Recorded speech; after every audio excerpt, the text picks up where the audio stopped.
tous utilisateurs d'OpenPro, en tout cas pas tous encore. Donc on va détailler uniquement là les fonctionnalités, les nouveautés de V14. Euh, je vous invite quand même, avant de démarrer, à couper vos éventuels réseaux, à couper votre téléphone pour qu'on puissiez vous concentrer sur la présentation. N'hésitez pas à prendre un petit verre d'eau, prendre des notes et bien brancher votre casque. Ça a l'air d'être bon pour tout le monde entend bien, donc on va pouvoir y aller. Avant de commencer sur la partie nouveauté de OpenPro V14, je voulais faire un rappel quand même pour tout le monde, que tout le monde ait le même niveau d'information sur Orisha Construction. Qu'est-ce qu'est Orisha Construction? C'est très rapide, hein, il y a deux slides sur la présentation de la nouvelle marque, sur Onaya et DL Negos qui deviennent Orisha Construction. Donc c'est la marque construction de Orisha. L'idée, c'est de constituer une marque qui est référente sur le marché de la construction, du BTP et du négoce de matériaux. Donc DL Negos, que vous connaissez tous, est un camp spécialisé dans les logiciels destinés aux négociants de matériaux, et Onaya, qui est la société qui est basée à Bordeaux, qui elle est plus spécialisée sur toute la partie gestion de chantier. Donc l'idée, c'est de créer une marque référente dans le secteur des logiciels qui sont spécialisés métiers. Donc on fait un focus aujourd'hui quand même sur Orisha Construction, les solutions qui sont adaptées aux négociants de matériaux. On est affilié au groupe Orisha, anciennement DL Software, donc ça s'appelle Orisha maintenant. Et DL Negos et Onaya sont devenus Orisha Construction, et on est éditeur de logiciels pour les négociants de matériaux et les produits du bâtiment. Okay. Aujourd'hui, on va voir uniquement OpenPro, le logiciel qui nous intéresse, et la version 14. Il faut savoir que c'est dédié à un ensemble de corps de métier, des matériaux de construction, matériaux électriques, sanitaires, plomberie, bois dérivés, quincaillerie. Donc, c'est-à-dire ça peut être des négoces à la fois généralistes et des négoces spécialisés. Okay. Donc, ce qu'on va voir aujourd'hui, c'est OpenPro V14. On va commencer tout de suite par le plus gros morceau qui sont les éco-contributions, et notamment la REP, parce que je sais que c'est un sujet qui vous intéresse particulièrement. Ensuite, on va voir la partie achat, la partie vente, la partie facturation, tout ce qui est provision pour hausse de prix, la partie préparation de commande, la partie stock et la partie mise à jour et formation. Donc, on finira par ça, de comment vous pouvez aujourd'hui passer en V14 et les différentes sessions de formation et de présentation qui sont prévues pour passer en V14 pour ceux qui sont déjà utilisateurs OpenPro, qui sont pour la grande majorité encore en V13. Donc la REP, les éco-contributions, il y a plusieurs nouveautés. La première, c'est dans fichier article mise à jour. Hein, je vous ai mis sur chaque slide pour que vous puissiez retrouver le chemin d'accès dans OpenPro. Hein.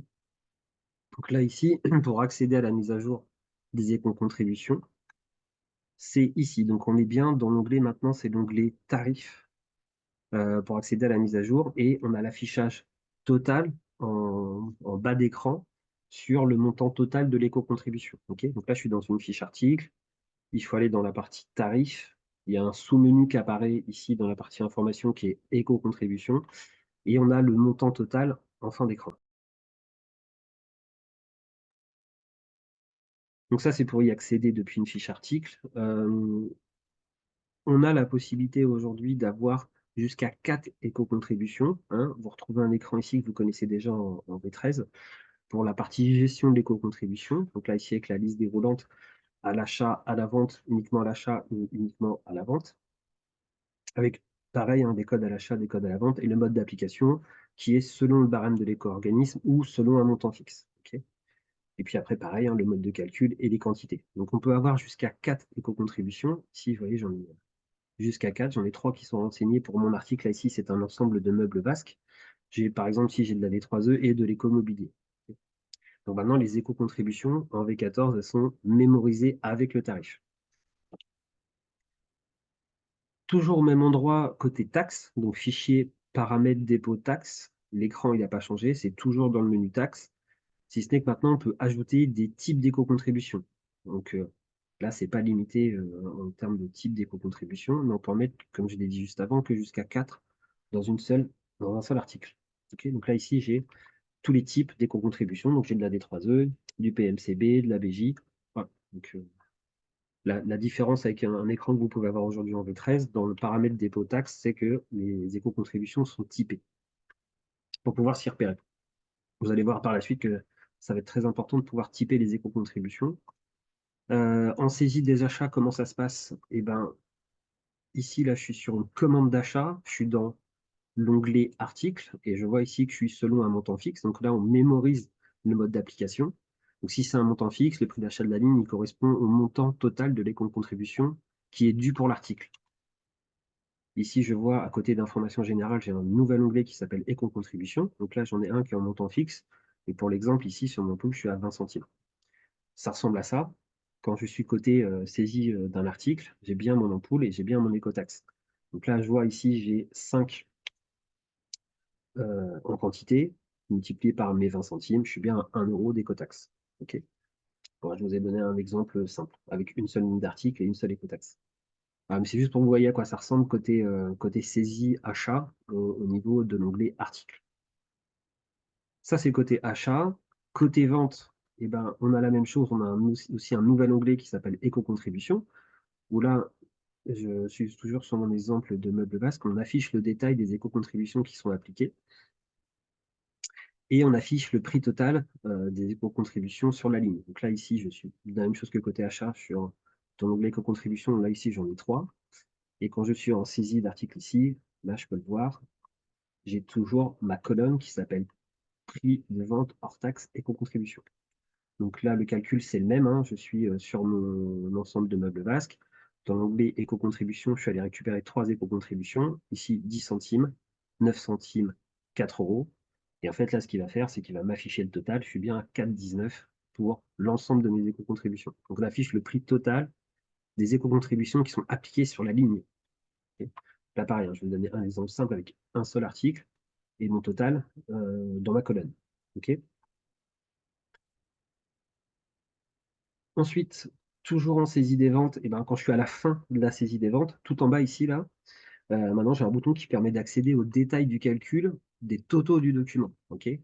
Si on clique dessus, ça ressemble à ça. Donc là, j'ai bien mon détail du total de mon document où j'ai différentes choses, donc l'article, total hors taxe, et là ici j'ai 2 éco-contributions, la D3E et l'écomobilier. Okay. Alors, c'est un rappel, hein, ça permet, alors on ne l'affiche pas directement, il faut cliquer sur le bouton avec le point d'interrogation. Mais c'est avant justement de clôturer et de terminer le document. Ça permet d'avoir une dernière vérification avant de l'imprimer ou de le valider. Voilà pour la partie saisie. On a vu la saisie d'une éco-contribution en les taxes, que c'est dans l'onglet tarifs. On a vu en saisie des achats, en saisie des ventes. Une des nouveautés aussi en V14, c'est la partie exonération par type d'éco-contribution. Donc là, il y a plusieurs types d'exonération. Okay. La première, c'est une exonération par client. Donc là, je suis dans une fiche client. Ok, là, je viens d'un fichier client mise à jour. Je suis sur une fiche client. J'ai un client qui s'appelle AGA. Et en saisie des ventes, ici, j'ai toute une partie pour éco-contribution. Donc là, je récupère l'ensemble des éco-contributions que j'ai déjà saisies dans la partie taxe. Et je peux cocher quels sont là où les éco-contributions auxquelles il est exonéré. Okay. Donc, je peux faire une première exonération par client. Ça, c'est la première nouveauté. La deuxième nouveauté, c'est que je peux faire une exonération par adresse de livraison, typiquement des chantiers. Donc là, j'en ai plusieurs. J'ai chantier 01 et chantier 16. Hein. Je suis toujours sur une fiche client. Je suis dans l'onglet transport pour ceux qui connaissent, qui utilisent déjà OpenPro. Et j'ai toute la partie exonération éco-contribution. Et là, c'est pareil, je peux aller cocher par chantier, là où les éco-contributions sur lesquelles il est exonéré, sur son chantier uniquement. Okay. Ça, c'est le deuxième type d'exonération. Il y en a un troisième qui est la partie fournisseur, forcément. Si je peux exonérer des clients, je peux aussi exonérer des fournisseurs. C'est le même écran. Là, je suis sur un fournisseur Villeroy et Bosch et j'ai le même écran. Toujours dans la partie, alors c'est dans la partie suivi commercial hein, pour l'exonération par fournisseur, où je peux aller cocher, c'est le même tableau que côté client pour exonérer un fournisseur. Comment ça se passe du coup côté saisie des ventes? Je récupère mon écran de tout à l'heure. Là, c'est dans l'entête. Okay, tout à l'heure, on a vu la partie article. Là, je suis vraiment dans l'entête et mon tableau se trouve ici. Okay, je suis dans l'entête et donc je récupère. Je peux encore une fois ici faire de la saisie, c'est-à-dire je peux faire une nouvelle exonération. Sachant que là, on va quand même récupérer. Là, je suis sur mon client. Je vais récupérer sur ma fiche client l'exonération que j'ai déjà renseignée sur lui. Et je peux encore la modifier ici avant d'aller saisir mes articles. Donc, je peux définir des exonérations d'éco-contribution au niveau du document. Voilà, donc on a vu les trois types d'exonération, les clients, les fournisseurs, les chantiers. Ensuite, quand je suis en fin de saisie de document, ce qui est important, c'est la partie impression. il y a une option qui a été ajoutée pour permettre ici d'imprimer en fait le prix total de l'éco-contribution en colonne. Ok, il y a beaucoup de clients qui vont me demander. Donc là, ici, je suis dans Fichier, paramètres, dépôt document.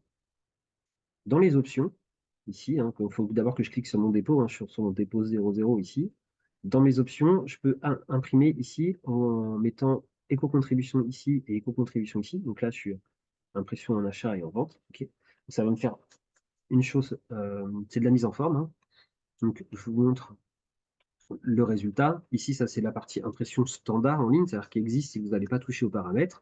Je suis sur une confirmation de commande. J'ai mon article avec une ligne d'article, c'est écrit don des 3 autres. Ça pourrait être don écomobilier, don éco-participation. Et si je fais les paramètres que je vous ai montrés juste avant en allant saisir, enfin en récupérer, pardon, dans la liste déroulante éco-contribution, je vais avoir une impression en colonne. Donc l'impression en colonne, en fait, ici, je vais avoir mon prix éco-contribution juste ici. Okay, donc je récupère bien là, ici mes 4,19 € de tout à l'heure sur mon ensemble de meubles basques, qui est mon total éco-contribution sur mon ensemble. On a vu que j'avais 3 éco-contributions qui sont cumulées, et c'est bien mon total ici à 4,19 €. Okay.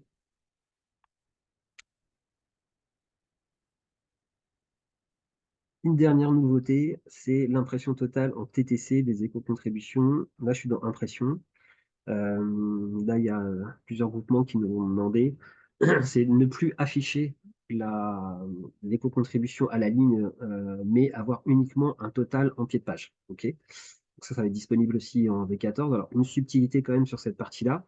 Ce n'est pas une obligation, c'est quelque chose qui est fortement conseillé. Alors, c'est de la mise en page. C'est un état. Ok, c'est un état personnalisé. Donc là, ça nécessite une intervention sur la base et pouvoir modifier l'état existant pour pouvoir afficher don et contribution TTC, c'est-à-dire ne plus afficher des lignes, mais afficher uniquement le total en pied de page. Ok. Voilà. Ensuite, pour finir sur la REP, il y a une des nouveautés en version 14 aussi, qui est une fonction spécifique, qui est la fonction 44. Pour ceux qui ont l'habitude d'utiliser les fonctions spécifiques, elles font plein de choses. Il y en a une nouvelle. Quand vous l'ouvrirez, vous verrez, c'est écrit en vert tout ce que ça fait. Donc, en fait, c'est pour affecter des éco-contributions sur les documents commerciaux, donc les devis, les commandes clients, les commandes fournisseurs, selon le paramétrage de la fiche article. Ça, typiquement, c'est quand vous avez un document que vous avez édité. Par exemple, là, vous l'avez fait en novembre ou en décembre l'année dernière, sur lequel vous n'aviez pas appliqué la REP, et vous le livrez aujourd'hui en avril, et vous avez besoin d'appliquer la REP sur ce document-là. En fait, vous l'ouvrez et vous allez chercher en fait tous les fichiers que vous avez à mettre à jour. Donc, comme je l'ai dit, des commandes fournisseurs, des devis clients ou des commandes clients, quelle est la période de traitement, sur quelle agence, et après on fait valider et on peut appliquer la REP sur des documents déjà existants. Ok, ça sert à ça la fonction 44.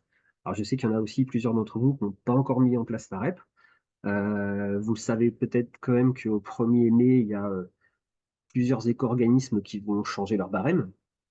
Ce sera peut-être l'occasion aussi de mettre à jour la base, de mettre à jour les barèmes dans votre Open Pro et d'appliquer la REP auprès de vos clients. Donc voilà, pas d'inquiétude sur la partie documents que vous avez déjà saisis. Vous pourrez les récupérer avec la fonction 44.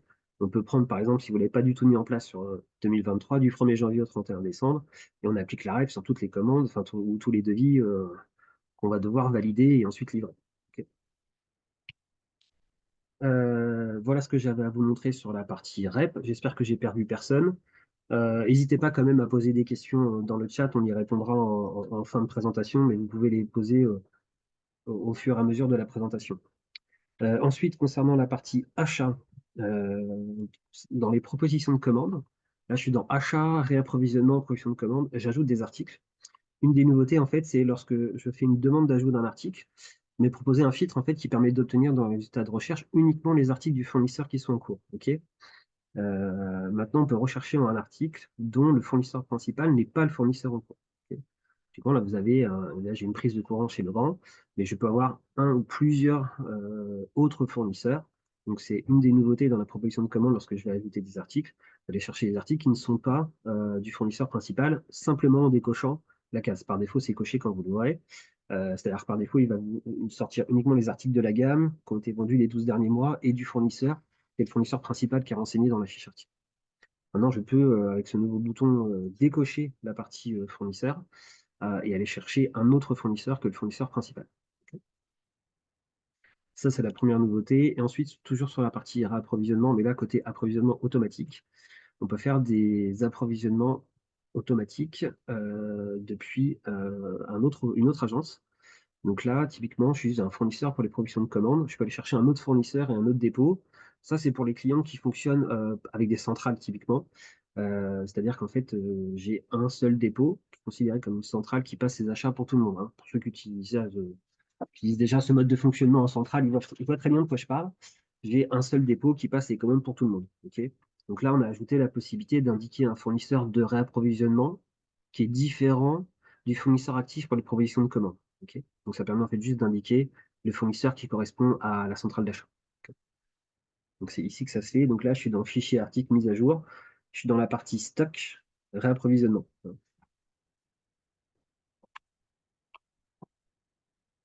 Ensuite, toujours dans la partie approvisionnement automatique depuis notre agence, je suis toujours dans la partie achat et approvisionnement, proposition de commande. On peut indiquer en fait un fournisseur à utiliser dans la proposition de commande sur la fiche article. Et du coup, en proposition de commande, l'article il est automatiquement proposé sur la proposition de commande du fournisseur qui est renseigné dans la fiche. Là, j'ai renseigné Legrand pour cet article-là. Je suis rattaché ici sur des négoces de l'agence de Lyon. Là, je suis côté centrale d'achat et je vais aller récupérer justement mon fournisseur Legrand. Ok, donc ça, c'est la suite juste de l'écran que je vous ai montré juste avant. J'ai renseigné centrale d'achat Caen pour ce fournisseur-là. Et donc, c'est comme ça que ça se passe quand je suis en saisie de proposition de commande. Voilà pour la partie achat. Je passe à la partie vente. Une des nouveautés, c'est la notification par mail qui a un montant selon la vente. Donc là, je suis dans le fichier représentant mise à jour. Et ici, je peux mettre une alerte. Alors l'alerte, elle peut être sur le chiffre d'affaires ou sur la marge et renseigner un montant. Et on peut aussi joindre le document commercial au mail d'alerte. En fait, c'est lorsque je fais une impression, une envoi par mail de la commande, le système va vérifier s'il y a une alerte par mail qui doit être envoyée au représentant. Selon le montant et la configuration qui a été faite ici, je suis côté représentant. Là, le cas d'usage, c'est j'ai quelqu'un qui est au comptoir, qui fait une vente un peu exceptionnelle auprès d'un client.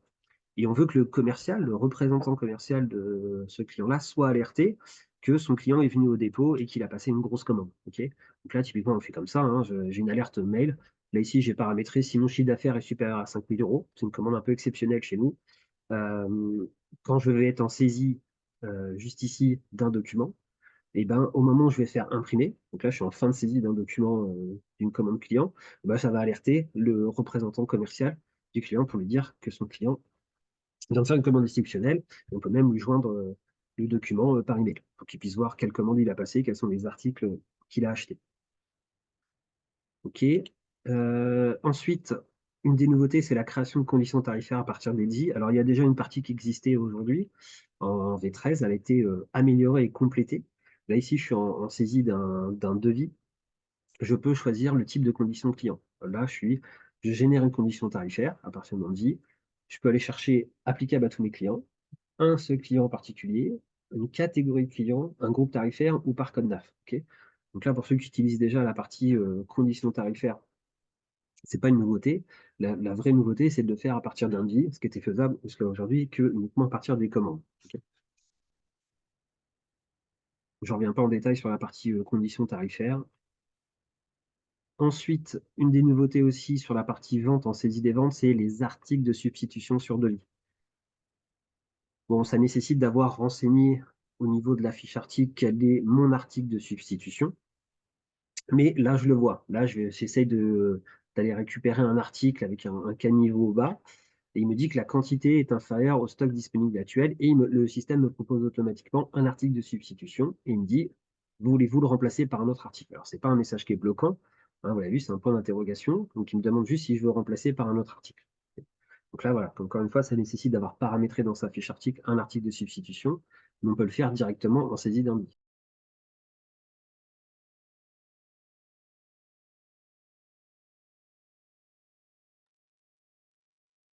Ensuite, l'envoi des documents et des tickets par email. Donc ça, c'est la loi Agir, hein, pour ceux qui la connaissent, hein, dans laquelle il y a la fin de l'impression des tickets de caisse et la REP. Hein, tout ça, c'est dans la même loi.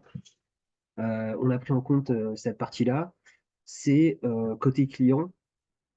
je peux paramétrer sur un devis, une commande ou une facture, qu'est-ce que je fais en fin de saisie de commande. Donc soit je fais rien, soit j'imprime, soit j'envoie par email, soit j'imprime et j'envoie par email. Ok.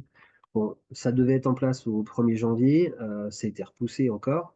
La fin de l'impression des tickets, là, vous le connaissez peut-être déjà, vous, dans votre vie quotidienne, quand vous allez dans un supermarché, que la caissière vous demande si vous voulez imprimer le ticket. Bon, là, c'est la même chose pour imprimer les tickets au comptoir. On peut paramétrer le fait de ne plus imprimer de tickets et du coup d'envoyer uniquement par email. Donc, comment ça se passe? Ici, je suis en fin de saisie, hein, vous connaissez cet écran-là, en fin de saisie d'un document. Il me demande qu'est-ce que je veux imprimer. Okay, et dans l'édition du ticket, j'ai un bouton maintenant pour ne plus l'imprimer, mais l'envoyer par mail. Il y a une subtilité, c'est pour les articles qui sont sous garantie, de pouvoir quand même forcer l'impression, puisque ça, vous le savez déjà, hein, les articles qui sont garantis, il nous faut une preuve de la garantie. Donc généralement, on imprime ou on envoie par mail. Il faut garder une trace pour les articles qui sont sous garantie. J'ai fini pour cette partie-là. On passe à la partie facturation. Il y a un nouveau menu qui s'appelle contrôle de facture. Donc là, je suis dans facturation, contrôle de facture. Donc c'est un menu qui ressemble énormément au menu juste en dessous qui s'appelle calcul et génération des factures. Mais là, en fait, il y a des droits différents. En fait, ça permet d'autoriser et d'interdire en fait l'accès au nouveau menu de contrôle de facture. Donc par défaut, l'autorisation d'accès au calcul et génération de facture, elle est reprise. Ok. Et le nouveau menu, enfin, il permet d'accéder à une fenêtre qui est similaire, hein, comme je vous l'ai dit, mais elle est limitée en termes de contrôle. Et par exemple, ici, je peux afficher les bons de livraison qui sont non facturables car le solde de la commande n'est pas atteint. C'est un peu comme si vous ouvrez aujourd'hui le client. Au lieu de faire client mise à jour, vous faites client répertoire. On a un niveau de droit d'accès différent, c'est-à-dire qu'on peut les lire, mais on ne peut pas les modifier, les fiches clients. C'est à ça que sert le répertoire. Et bien là, c'est la même chose sur la partie contrôle de facture. Je peux faire un contrôle, mais là, je ne vais pas pouvoir faire de modification. Vous voyez, je n'ai pas de bouton modifier ici, contrairement au menu quand je l'ouvre en calcul et génération des factures. Okay, ça permet de voir un premier état. Donc là, pour ceux qui ne l'utilisent pas, hein, ça évite quand même des longs débats avec les clients, surtout vos clients qui sont en compte. Quand vous leur envoyez une facture de fin de mois, on peut vérifier par exemple s'il y a des prix qui ont été facturés différemment. C'est-à-dire sur le BL, j'ai le même article, mais j'ai pas le même prix. Voilà, là, il me dit en l'occurrence que en ce que je suis en vert, hein, j'ai aucun produit qui sont facturés à des prix différents pour un même client. Et ça peut apparaître. Hein, le client, il est venu plusieurs fois dans le mois, il a acheté plusieurs fois le même article, mais on lui a facturé à des prix différents. Cet écran-là, il permet vraiment de regarder avant d'envoyer la facture finale et d'éviter des longs débats une fois que la facture elle est partie, de pouvoir justement modifier le prix avant d'envoyer la facture. Une des nouveautés aussi, c'est la partie facture d'acompte en hors taxe. Donc là, je suis dans le fichier paramètres dépôt, interface compta. Pour les factures d'acompte, on peut faire un type de comptabilisation à la fois hors taxe et en TTC. Ok, il y a une option qui permet la prise en compte des acomptes pardon, qui sont facturés dans le cours de commande, donc le reste à déduire, et dans le cours de livraison. Donc là, je suis dans le fichier paramètres dépôt, interface compta et côté acompte, pouvoir comptabiliser des acomptes en hors taxe. Je passe rapidement dessus. Ensuite, sur la partie provision. Pour ceux qui ne connaissent pas, la provision, c'est réglementé par le Code général des impôts. Ça permet aux entreprises, donc vous, de déduire une partie des bases de votre impôt, une partie des bénéfices qui sont investis dans la reconstitution de votre stock. Ok.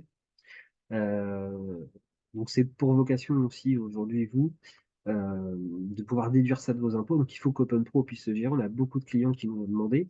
On peut ajouter 3 dates, hein, c'est comme ça que c'est paramétré et c'est comme ça que fait le Code général des impôts. Les dates pour provision pour hausse de prix, année N, N-1, N-2, et quels sont les articles ou le ou les articles qui sont concernés. Donc je peux aller chercher un article, un niveau de plan de vente et lui mettre surtout une provision, un pourcentage de hausse pour provision jusqu'à 10%. Et d'aller sélectionner uniquement les articles qui sont présents avec une provision possible. Okay. Donc là, il y a peut-être des clients qui l'utilisent déjà, de constituer du stock et de déclarer le stock que vous avez fait, parce que vous savez très bien que vos articles ils vont augmenter dans quelques mois ou quelques années. Vous pouvez déduire une partie de vos impôts sur ce stock que vous faites euh, en prévision de l'augmentation du prix. Okay. De l'autre côté, vous pouvez le faire aussi pour la partie dépréciation, c'est-à-dire là, c'est une constatation comptable de la perte de la valeur d'un élément d'actif de l'entreprise. Peut-être qu'il y en a aujourd'hui, vous le faites déjà quand vous êtes en fin de saisie d'inventaire. Là, il faut juste déterminer le prix initial des produits et les perspectives de vente. Okay. C'est le même écran, je vais choisir une date pour provision de dépréciation des stocks et un ou des articles. Ok. Là, à l'inverse de la provision pour augmentation, là, pour dépréciation, c'est vraiment une constatation comptable, c'est la perte de la valeur d'un actif de votre entreprise. Donc là, vos stocks. On peut déterminer le prix initial du produit et des perspectives de vente. Ok. Donc là, c'est pareil, il faut que OpenPro puisse gérer cette partie-là avec des fils sur les dates et sur les articles et la provision. Ok. Donc peut-être qu'il y en a qui l'utilisent déjà ou qui le font déjà, mais peut-être en dehors d'OpenPro. Aujourd'hui, en V14, OpenPro sait gérer ces deux parties-là, euh, notamment la partie provision pour dépréciation et pour hausse de prix. On enchaîne ensuite sur la partie préparation de commande. Il y a beaucoup de nouveautés. Je vais faire rapidement sur la préparation de commande, parce qu'on pourrait faire un webinaire complet dessus de plus d'une heure, tellement il y a de choses. Euh, je sais que tout le monde n'utilise pas la préparation de commande, mais je vais quand même vous montrer les nouveautés qu'il y a dedans. La première nouveauté, c'est dans fichier paramètres dépôt vente dans l'onglet préparation. Ici, je suis au côté vente, je suis dans l'onglet préparation. Il y a la possibilité d'ajouter un nombre de jours qui seront retirés au délai souhaité par le client pour l'affectation de la date de préparation souhaitée. Donc, je dis par exemple, une commande, généralement, ça me prend 2 jours à préparer. Okay.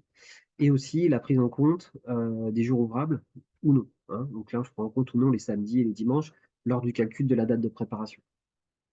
Okay, là, si je suis vendredi, et je dis j'ai 2 jours pour préparer, ma commande ne pourra être disponible qu'à partir de mercredi. Je peux faire aussi la partie préparation partielle. Donc là, il y a une grosse nouveauté qui est la partie préparation partielle quand je suis en fin de saisie de préparation. Donc là, je suis dans vente préparation, saisie des préparations.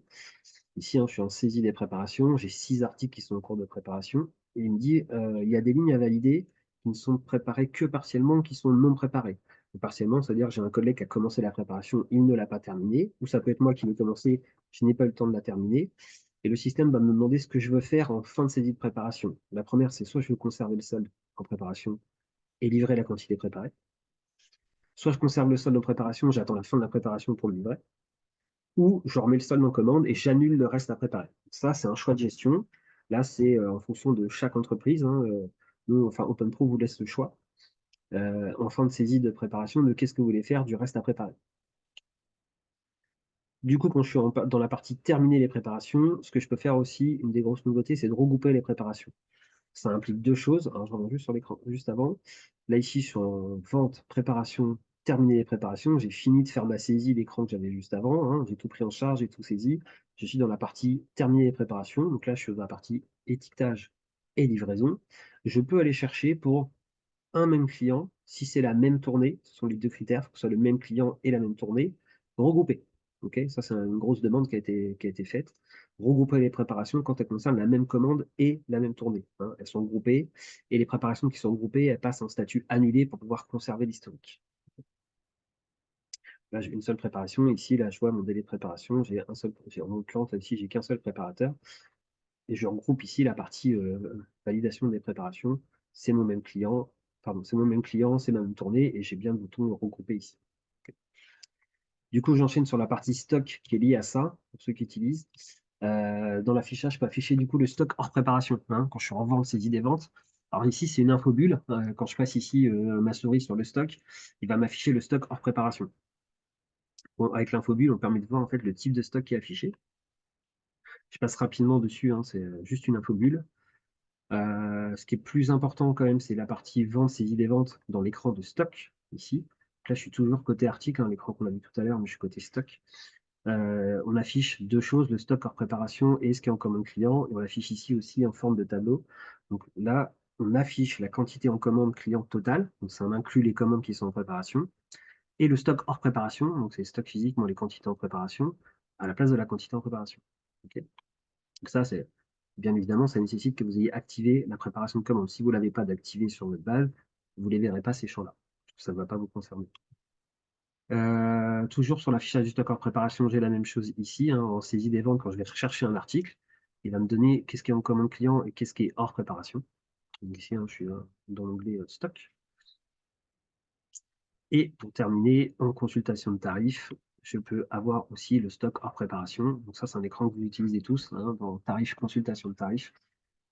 Si je vais chercher mon article, quand j'ai gestion des préparations de commandes qui est activée. J'ai une nouvelle colonne qui apparaît, qui est mon stock hors préparation en unité de stockage.